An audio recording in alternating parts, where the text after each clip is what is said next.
Merci à la technique pour cette transition musicale qui nous a permis, pourquoi pas, de raccompagner donc notre invité du jour, coach Ravel. Et là, Marcel Sakanou est enfin installé. Également, Francine Yao, on va débuter par toi tout de suite pour ta chronique. Aujourd'hui, on va... Bonjour mes amours. Aujourd'hui, on va pas déroger à la règle. On était en mode sport, on va continuer en mode sport et tout. On va parler de qu'est-ce qu'il faut manger après le sport. D'accord, ça c'est bien. Voilà, Jean-Martial parlait tout à l'heure de placali, de garba. Non, j'ai pas parlé de placali, j'ai parlé de garba. Mais Jean-Martial, tu finis de perdre des calories. Juste la question au coach Ravel, est-ce qu'il est possible de manger du garba? Comment toi tu parles? C'est insinué que tu as des envies. C'est la nourriture ivoirienne. Je dis pas non. C'est la nourriture la plus prisée en plus. Bon, enfin, donc je disais...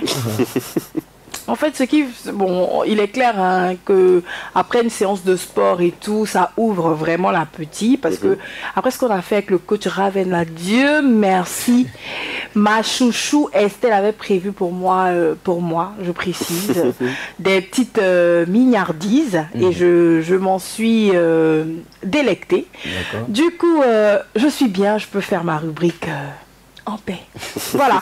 Donc déjà, qu'est-ce qu'il faut manger lorsqu'on finit de faire du sport? Dans un premier temps, on a des fruits et tout. Je vous conseille de manger de la banane.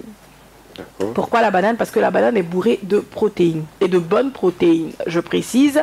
Et il y a aussi du potassium dedans. Et donc, quand vous consommez de la banane après le sport, ça restaure en fait vos muscles. Voilà. Parce que lorsqu'on fait le sport, les muscles sont vraiment mis à rude épreuve. Donc, une fois que vous mangez une bonne banane douce, vous allez voir que vous êtes requinqué. Je vous conseille aussi, par exemple, de faire un smoothie de banane. Ça se présente comme suit. Vous avez un verre de lait demi-écrémé, une banane. Vous pouvez rajouter du miel. Vous passez cela au mixeur avec des glaçons et hop, vous avez un bon smoothie. Mais les smoothies, on les fait avec plusieurs fruits ou oui, on peut le faire avec plusieurs smoothies, plusieurs fruits, mais il y a quand même des smoothies de bananes, il y a les smoothies de fruits rouges, smoothies de pommes. Les smoothies, moi, je les adore parce qu'ils sont très, très naturels. Hier, moi j'ai tenté une astuce, c'est-à-dire que j'ai fait un cocktail d'ananas, de papaye. Un cocktail de fruits? Oui, un cocktail de fruits, merci. Et j'ai passé juste là-dessus du jus de citron. Moi, j'ai fait du jus d'orange. Ah d'accord, moi souvent il m'arrive d'en faire avec du jus de citron. Oui, avec le jus de citron, je vous donne quelques petites recettes. Au passage, souvent il m'arrive de prendre la pulpe de papaye, je rajoute peut-être un filet de jus de citron, je rajoute en fait tous les fruits que je peux trouver dans mon frigo, que ce soit de la mangue, de l'ananas, je mixe le tout. Mais en fait c'est tellement frais avec des glaçons que je vais gagner quoi. Je vais vous parler d'une céréale, je ne sais pas si vous en avez déjà entendu parler, ça s'appelle le quinoa. Non, c'est la première fois que ça ressemble un peu à du couscous et tout. Je pense que vous pourrez la voir l'image en illustration là sur l'écran. C'est très bon.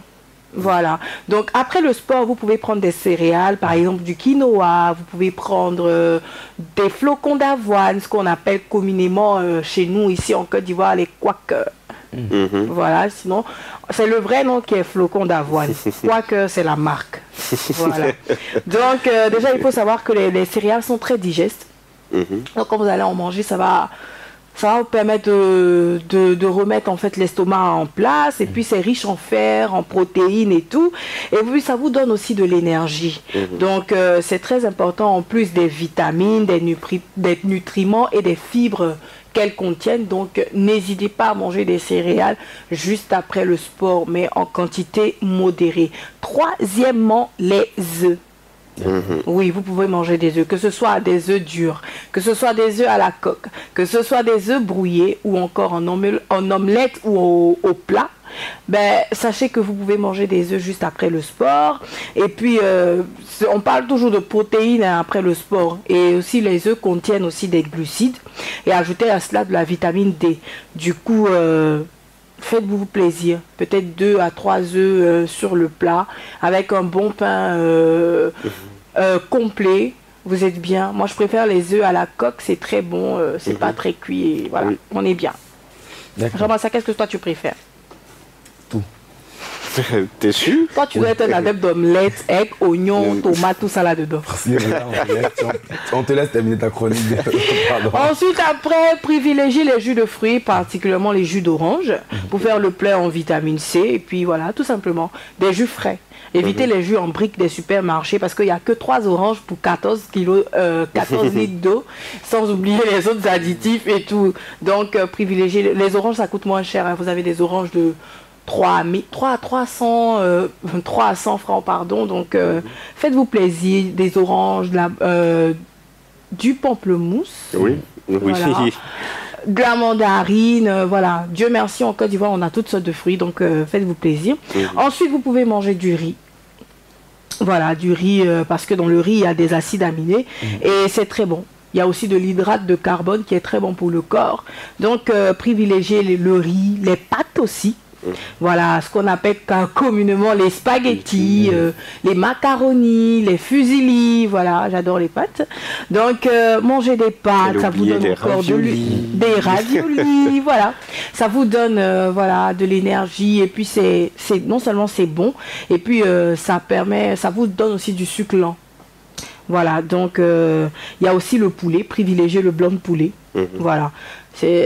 En fait, en principe, c'est bien d'éviter de manger la peau de poulet parce que la peau de poulet contient pratiquement tout le gras. Oui. Mais donc, elle fait bien, elle a mentionné, de tout ce que tu as dit, tu as mentionné beaucoup d'aliments à forte importance protéine. Oui, parce que on en a besoin juste après le sport. Le corps a besoin de beaucoup de protéines, des glucides, des lipides. On ne va pas refaire le cours de biologie, mais c'est ça. Donc, ensuite, pour finir, buvez de l'eau. D'accord. Voilà, beaucoup de. C'est l'élément essentiel. Donc après aussi, il y a pas mal d'aliments que vous pouvez consommer, que ce soit l'haricot, le haricot, les noix. Voilà, vous avez des noix de pécan, vous avez aussi des amandes, les baies, les lentilles, du fromage blanc, du poisson. Voilà, vous avez la nourriture à foison tant que c'est naturel, que c'est bien cuisiné, que c'est pas surgelé, encore moins congelé. Voilà, vous êtes bien. Le coach Ravel parlait à l'instant donc de certains fruits, de certains jus qu'il faut éviter de prendre, les jus qu'on connaît, les jus. Oui, les sodas, il faut éviter les sodas. Il y a des gens qui te finissent le sport et qui vont te prendre 1,5 litre de soda. Ou bien parce qu'ils ont mis orange dessus. Comme je dis là, il y a une seule orange dedans pour 14 litres d'eau.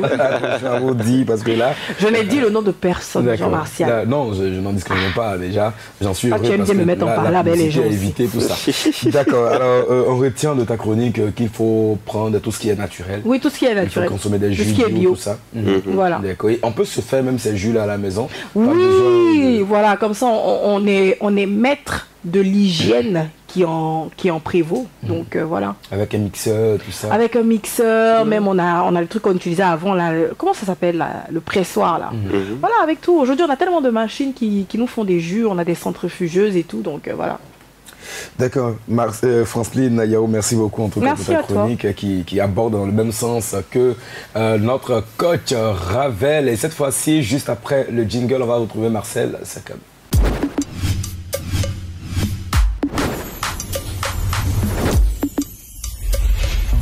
Marcel Sakanou à la suite de Franceline Yao. Avec toi, de quoi est-ce qu'on parle? Bonjour Franceline. Ah, là, tu as bien en 2003 également. Oui, on y était tous, Alors moi, je pouvais voir Franceline. Mais après qu'on a fini, Franceline est venue. Ah, Marcel, mes cuisses essoufflées, c'est tellement chaud. Je dis, mais c'est normal. Mais le coach a été clair, on a brûlé beaucoup de calories. Oui. Ouais. Surtout les exercices au niveau des jambes, l'échauffement d'abord. Il a bien fait de mentionner que l'échauffement, c'est la base. Et ce qui est bien en fait dans les calories, c'est quoi? C'est qu'aujourd'hui, dans nos smartphones, on a des applications pour calculer les calories. Oui. Donc vous n'avez qu'à noter le plat, par exemple, que vous mangez, par exemple, la quantité. Vous allez voir qu'on va vous dire, par exemple, vous avez dans ce plat-là. J'ai découvert des calories dans des plats, mais insignifiants. Tu te dis, mais j'ai mangé petit, et puis il y a le nombre de calories. Oui, c'est clair. Comme on le dit, c'est pas manger beaucoup. Oui, mais en fait, c'est les calories qui sont à l'intérieur qui déterminent ce qu'on va recevoir. D'accord, Marcel. Alors moi, aujourd'hui, je vais pas parler de sport. C'est vrai, on a eu à en discuter dans les émissions précédentes. Donc moi aujourd'hui dans ma rubrique ou ma chronique bonne à savoir, c'est toujours le début de l'année et on va voir ensemble la présentation des vœux. Wow. Alors Marcel, j'aime le décalage qu'il crée. Hein. Il y a comme fossé entre la rubrique de faire du sport pour aller présenter les vœux. Il faut être en bonne santé et en pleine forme. Elle est en train de créer le lien là. Avec le coach Ravel, on a fait une séance pratique. Avec Franceline, on a su de quoi est-ce qu'on va manger. Maintenant, on peut aller souhaiter les vœux. Et quand on finit, on est plein. On va souhaiter les vœux. Bon programme. C'est bien dit, c'est bien dit. Alors aujourd'hui, on sait que c'est le début de l'année, on est en janvier, c'est les SMS, les appels, on appelle tout le monde pour souhaiter les vœux. Mais il faut savoir un petit peu de quoi il s'agit quand on parle de présentation des vœux et dans quel cadre il faut bien les faire. Parce que tu ne vas pas appeler ton patron pour dire, je donne un exemple, Franceline, c'est ma patronne, je dis, et moi je suis son subordonné, je dis, allô Franceline, ça va, bonne année. Dans la règle, ça au moins c'est bon. Et quand on te fait un long texto copier-coller, 365 jours écoulés, voici, j'ai vu l'année venir à ma porte se frapper. C'est la partie où on met les chiffres, 365 jours de paix, 28 heures, ouh là là. Excusez-moi ceux à qui j'ai pas répondu, mais j'aime pas ce qui est copier-coller. Juste voilà. Moi, je n'adhère même pas à cela parce que je trouve qu'il n'y a aucun effort qui est fait. Et puis cela ne vient pas réellement du cœur, quoi. Et le pire, c'est que tu lis le message, tu te dis, waouh, la personne a pris son temps pour m'écrire. Dès que tu te connais sur les réseaux sociaux, tu vois le message. Et là, même à la fin, on met, si tu m'aimes, partage à 30, 60 personnes, c'est là tu te dis, mais finalement, c'était juste un message comme ça. Alors, ce qu'il faut savoir, c'est qu'il faut faire la différence, tout simplement. Il faut avoir ce caractère unique et ça montre à ces personnes à qui on souhaite les meilleurs vœux de l'année qui débute, une attention particulière et vraiment personnelle. Le retour sera très, très, très important et très signifiant. La personne va se sentir aimée et attentionnée. Donc, quand présenter les vœux? D'accord. Ça, c'est un petit sujet débat parce qu'il y a plusieurs personnes, il y a des retardataires. Il y a des retardataires, il y a ceux qui sont même à la transition, qui sont prêts à appeler en attendant minuit. Il y a des personnes, ils attendent 5 jours après, le temps de revenir un peu des fêtes et appeler tout le monde. Il y a des gens qui sont sur minuit là. Alors, ce qu'il faut savoir, c'est que les vœux sont présentés jusqu'au 31 janvier et sans pour autant tarder. On a juste que tout le mois de janvier pour souhaiter nos vœux les meilleurs à nos familles, à nos amis, à nos proches. Mais il ne faut pas autant perdre du temps en attendant. Non, j'ai encore tout le mois devant moi. Ça fait pas bien. Surtout à 5 jours. Imaginez si vous envoyez une lettre par correspondance dans un pays étranger, par exemple. Bon, c'est vrai qu'il y a la technologie, mais avec l'importance de la lettre aujourd'hui, à 5 jours, vous envoyez, peut-être on est le 1er ou bien le 2 février, la personne qui reçoit sera, cette personne-là ne sera pas, voilà. Donc, il ne faut pas autant tarder. Il faut souhaiter les vœux, on a les 31 jours, mais ça serait mieux de le faire dans les 15 premiers jours. Donc vraiment, les gens qui souhaitent bonne année en juin, là. Mais imagine, Jean-Martial, t'as pas vu. Qui ne te voient pas juste parce qu'ils t'ont pas vu en juin, ils te voient, on s'est pas vu la nouvelle année, bonne année. 6 mois là. Et ça, c'est lassant finalement. Parce qu'à un moment donné, tu es là. Et ça devient une obligation. Hein. Je ne sais pas si les gens le font parce que tout le monde le fait. Moi, je me dis, c'est pas. On va dire l'effet de mode. Juste parce que. L'effet de mode. Moi, sincèrement, si j'ai pas envie de te souhaiter de vœux, je te les souhaite pas. Normalement, les vœux doivent venir du cœur. Voilà, les vœux viennent du cœur. Si on va je te les dis pas. Voilà. Marcel, on te laisse. On poursuit et comme j'ai dit, pour les retardataires, il ne faut pas attendre très tard. Vous avez jusqu'au 25 janvier pour souhaiter la bonne année et vos vœux. On poursuit avec la deuxième question qui est à qui les adresser. Alors j'avais donné un exemple tout à l'heure, on souhaite à tout le monde, pas qu'on peut, mais on souhaite à tout le monde. Et les vœux se présentent aux personnes qui comptent et à celles à qui l'on veut marquer une attention particulière. Je prends, parce que vous êtes mes présentateurs favoris. C'est ma première, pour ne pas dire une nouvelle saison en télé. C'est vous que j'ai l'habitude de voir parce que vous me tenez à cœur. Je prends contact avec vous, je vous appelle ou j'arrive chez vous, on se donne rendez-vous et on partage ensemble les vœux. Si vous voulez, avec un petit repas, du moment où on souhaite les vœux à ces personnes qu'on aime, c'est vraiment, vraiment, vraiment important. Dans les familles, c'est le cadet qui doit présenter le premier les vœux au frère aîné. Tu le savais, Francis? Non, généralement, on se voit. Hey, bonne année. Et toi, Jean-Martial? Moi, bon, pas que je le savais, mais c'est ce qui se fait généralement chez nous. Bon, faire les plus petits, on commence à toujours aller vers les grands, vers les parents, tout ça. Et dans le domaine professionnel, en entreprise, comme je l'ai dit tout à l'heure, c'est le subordonné qui va vers son patron et qui lui souhaite les meilleurs vœux ainsi que la bonne année. Et dans les relations commerciales, cette fois-ci, c'est plutôt hors norme, c'est plutôt le commerçant, pardon, qui va vers son client, qui lui dit bonne fête de fin d'année. Ouais, à titre marketing. Ça c'est voilà, à titre marketing. Il y a parfois même des gadgets qui suivent. Oui, c'est très important. Ça crée, ça maintient la relation client-vendeur. Et pourquoi pas, la personne qui est tellement contente de recevoir des vœux va envoyer de la clientèle à ses commerçants. La troisième question, c'est sous quelle forme? Alors, j'ouvre la question. Et Jean-Martial, sous quelle forme tu envoies tes vœux? Sous quelle forme, c'est-à-dire? Par voie, tu utilises les appels? Moi, je le fais par téléphone, soit SMS ou appel. Voilà, appel généralement pour les personnes qui sont... qui ont tendance à correspondre avec moi par moment, c'est-à-dire c'est pas des gens, si les 365 jours, au moins eux, on se voit tout le temps. Eux, je préfère les appels. Par contre, ceux qu'on ne se voit pas, on a juste le contact qu'on a gardé, bon, eux, c'est par SMS. D'accord, Francis, pareil? Moi, je sais que déjà, quand j'étais adolescente, on envoyait des cartes de vœux. Ma mère nous achetait des cartes qu'on distribuait, souvent même avec des cadeaux pour mon papy, ma mamie et tout. Maintenant, c'est SMS. Ah, oui. Mais oui, en fait, tout le monde fait bien de mentionner cela parce que la technologie nous donne un plus, pour ne pas dire nous facilite la tâche. Mais la présentation des vœux, je précise, c'est quelque chose de vraiment officiel. C'est un caractère... comment est-ce que je peux le dire? Oui, solennel. Merci, Francine. C'est un caractère solennel et il faut vraiment porter son importance. Il faut vraiment donner du crédit à cela. Donc, il y a les coups de fil, il y a les lettres, il y a les SMS, il y a les emails. Les lettres, ça, c'est démodé, ça. Moi, j'aimerais bien recevoir des lettres. C'est pas démodé dans une certaine mesure. Lorsqu'on parle... Lorsqu'on présente une lettre de bonne année et de souhait de meilleurs vœux à une personne qu'on apprécie vraiment, et bien cette personne va se sentir carrément, parce que tu as pris ton temps, Jean-Martial, d'écrire une lettre manuscrite, pas tapée, manuscrite, avec les sentiments qui vont avec. Quand la personne va ouvrir et va voir, elle va se dire, oh, avec toutes ces personnes, ah, oui c'est vrai, on m'a appelé, j'ai reçu des SMS, mais ça, prendre le temps d'écrire une lettre aujourd'hui avec la nouvelle technologie, c'est vraiment et c'est cela qui met la personne sur un piédestal. Elle va se sentir appréciée, vraiment importante. Donc ce sont ces formes aujourd'hui qu'on peut utiliser, mais moi je mets un point d'honneur sur la lettre manuscrite. Moi je suis d'accord. En avant, dernière question, c'est comment faire mouche, c'est-à-dire comment donner impact à ces personnes qui reçoivent nos vœux. Alors, la clé, c'est de toucher la personne.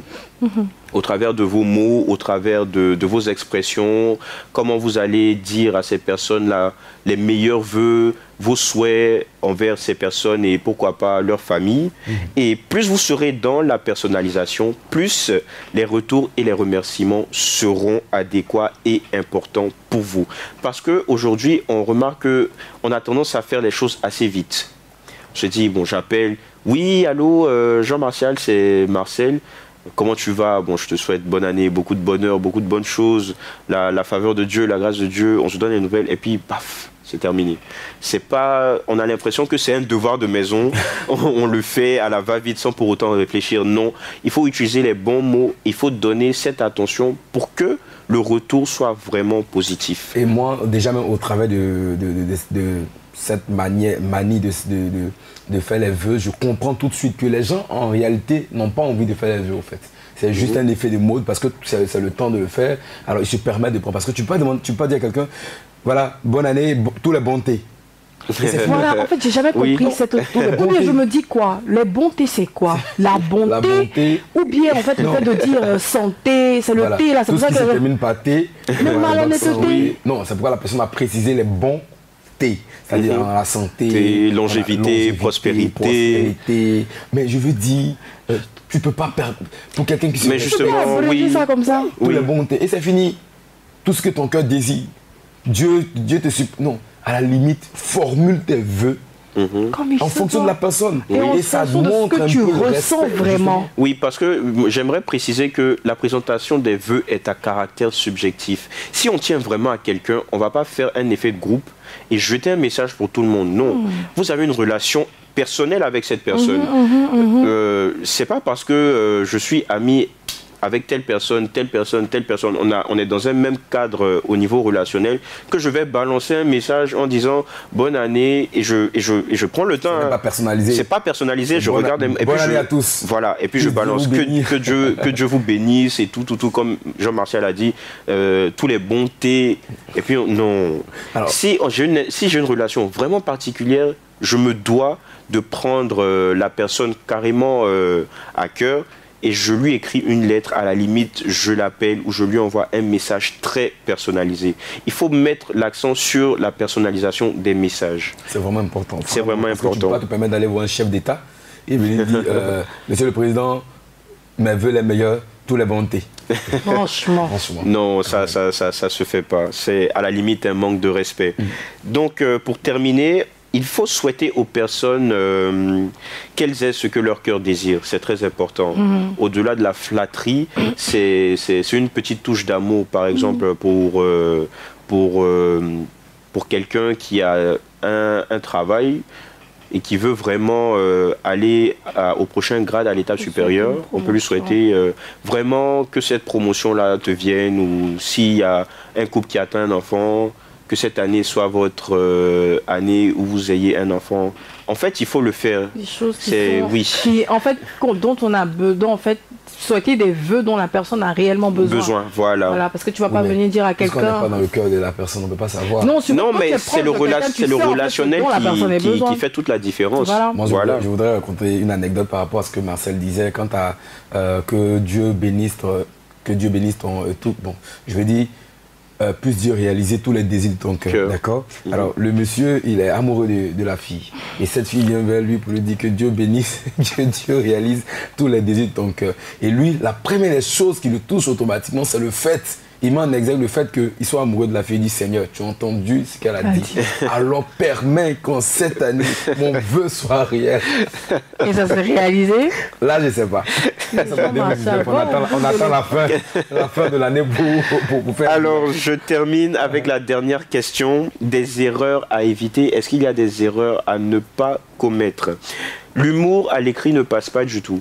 Lorsqu'on souhaite des vœux à ces personnes qui nous tiennent à cœur, on ne met pas cette touche ironique. Ce n'est pas vraiment bien placé pour cela. Je donne un exemple. Bonne année 2019 X. Que cette année, tu mettes le téléphone loin de toi pendant que tu conduis. L'année précédente, il s'est fait arrêter, par exemple, et il a eu à te raconter ça. Donc, ça fait pas vraiment, ça fait pas vraiment présentable. Et il ne faut pas rappeler aussi des anciens événements négatifs ou problématiques. Là, il ne faut pas le faire. Avec la touche d'ironie, ça ne passe pas du tout. Comme je l'ai dit, la présentation des vœux, c'est quelque chose de solennel et très important. Surtout avec la touche de personnalisation. Donc, pour cette année, puisqu'il y a encore des retardataires, je ne vous indexe pas, mais pour toutes ces personnes-là qui n'ont pas encore souhaité la bonne année et les meilleurs vœux, voilà tous ces points dont vous devez prendre note et donner le meilleur de vous-même. Merci, voilà, Marcel Sakano, donc pour ce point vraiment qui est très important, voilà. Et on dit à tous nos téléspectateurs, donc ils ont jusqu'au 31 janvier. Oui, jusqu'au 31 janvier pour ceux qui ne l'ont pas encore fait. Et nous, on va poursuivre toujours en retrouvant notre évangéliste, Bishop Ouattara Mohamed Idriss.